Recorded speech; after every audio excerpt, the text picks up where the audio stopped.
Hello বন্ধুরা, আবার একটা নতুন ভিডিও নিয়ে চলে এসেছি। দুপুরবেলা এই যে এখানে ভাত বসিয়েছি, এখন ভাত হয়নি, আজকে বেলা হয়ে গেছে, ওই জন্য দেখিয়ে দিচ্ছি আগে। আর এই যে এখানে মশলা কষাচ্ছি। এই যে এখানে চিকেন এনেছি,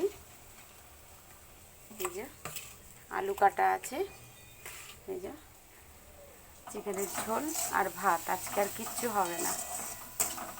এই যে মশলা কষাতে দিয়েছি।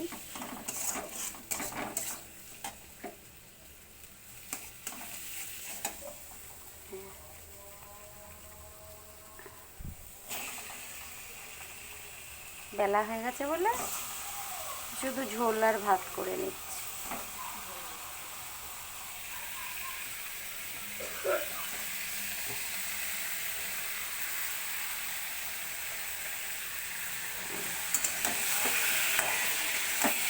এটাই ছিল আমার ভিডিও। আমার ভিডিওটা যদি ভালো লাগে আমার পেজটাকে ফলো করে দিও।